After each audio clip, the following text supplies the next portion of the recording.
did say under oath that you told him to let the Flynn, you said you hoped the Flynn investigation, you could I didn't say that. So he lied about that. Well, I didn't say that. I mean, I will tell you, I didn't say that. So he said those things under oath. Would you be willing to speak under oath to give your version of those events? 100%. President Trump ready to go under oath in the Russia investigation. He responded to reporters' questions about his conversations with former FBI Director James Comey, who testified that the president asked him to back off the Flynn investigation. It has been a remarkable week in Washington. Here with their insights on it, former Trump campaign strategist David Urban, Democratic Congressman Luis Gutierrez, former Republican House Intelligence Committee Chairman Mike Rogers, and Neera Tanden. She is the president and CEO of the Center for American Progress. David, to you. Will the president regret this pledge of 100% he's willing to testify? No, the president's not going to regret it at all. The president wants to cooperate. The president will cooperate, has been cooperating, and will continue to do so. Listen, Director Mueller has an investigation ongoing and will be ongoing for quite some time.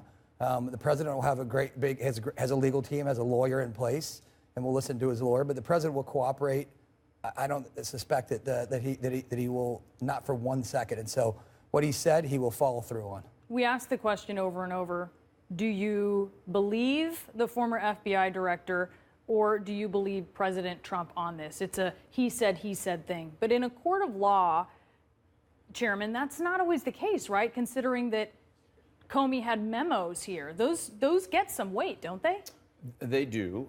The one problem here, I think, on both sides of this, well, first of all, that we're talking about this at all, when the Russian influence in the investigation hardly came up in those, influence in the election, hardly even came up in those things. And with all the world problems, we are very narrowly focused. And what I saw in that hearing was really I think confirming my mother's old adage that if you're going to practice the lesson of meanness, be careful, it might just take. And what you saw there was two personal individuals, both pretty angry about what was going on, play out in the court of public opinion.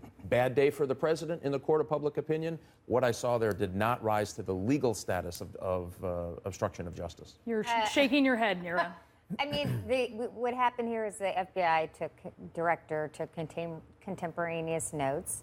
So it does add to the legal weight of what happened. And we must have watched different hearings because it seemed to me I saw the merits, but it doesn't matter what I think. It matters what a court of law and what the special prosecutor thinks. And I think after what the president said on Friday, I hope he will obviously cooperate with the special prosecutor.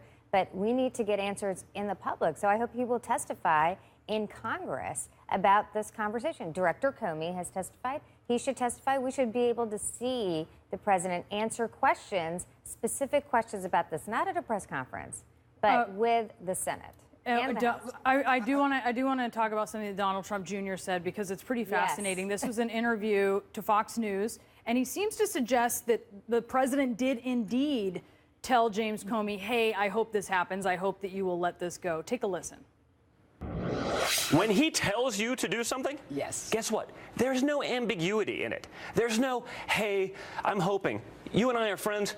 Hey, I hope this happens, but you got to do your job. That's what he told Comey. And for this guy as a politician to then go back and write a memo, oh, he felt so threatened, but he didn't do anything. Yes, hey, that's what he told Comey. No, the president says that is not what he told Comey. He's saying that he didn't express any hope on this, Congressman. Well, here's, I think, he said 100% he's ready to testify under oath. Comey's already testified under oath. There's one thing we all know about FBI and FBI agents is you cannot lie to an FBI agent. That in and of itself is a lie. And it's a crime. Yeah. And he came under oath and spoke. So here's what I think we should do. We should just call his bluff. I mean, this is the same president of the United States that said to us, 100%, I'm going to give you my income taxes. If I could just finish. That way we could all get a word in. He said 100%, I'm going to give you my income taxes. 100%, 100%. We've never seen him. Let's call his bluff now. And let's remember, as my friend Mr. Rogers has suggested to us, what happened to the investigation into the undue influence of a foreign country in our electoral process. But at the same time, this has gone from an intelligence committee setting to a judiciary committee setting. They're doing that. If I could just finish. Why is that? Because now we're talking about what the president said to the director of the FBI. Is this a problem? And David, he asked the vice president to leave the room. He asked the vice president to leave the room, and he asked the attorney general to leave the room when he had that conversation. So we've heard from... But David, just back to the point about Don Jr. He is saying that his father did do this thing that his father says he did. He was in the room. Two people were in the room. Inappropriate. We've heard from numerous legal scholars, okay? Lawyers, professors. Other than Jeff Toobin, nobody thinks there's a crime here. False. No, That's inappropriate. false. It's my turn. My turn here. Sorry. We're taking turns. It's my But there are inappropriate. I mean, no, David, inappropriate. there are, no, Brianna, David. can I finish? But David, if you say something that is, I am saying there something are factual. people who say you this gonna let is me a finish? problem. Inappropriate doesn't rise to the level of specific corrupt intent. Okay, that's what but you it need to could, prove. and that's what Well, some you know legal what? experts are saying. Many legal experts are saying exactly what you're saying is wrong. Tell me who they are, Nair. By that I mean, testimony alone, Lawful I think Blog, you there are can't- 5. The Washington Post, there's 5 legal scholars. Based on what you heard there yesterday, or Yes, last based week, on you what did. they heard on Friday, because the president and why? tucking people out of the room. If what the FBI director said is true, the language I hope has been. That's an Okay, if. It's a but- chasm the size of the But Grand this, Canyon. this whole thing tells it's you just why it wrong should what be you're left in the saying. hands of the special prosecutor. You have a special Absolutely. prosecutor. You are never going to get a honest assessment of what that testimony meant or meant not. It didn't mean. You can have lawyers talk about. There was lots of impeachable statements by the director of the FBI in his testimony, right? So if you're talking about a legal standard, which should be very, very high, certainly that testimony alone didn't meet it.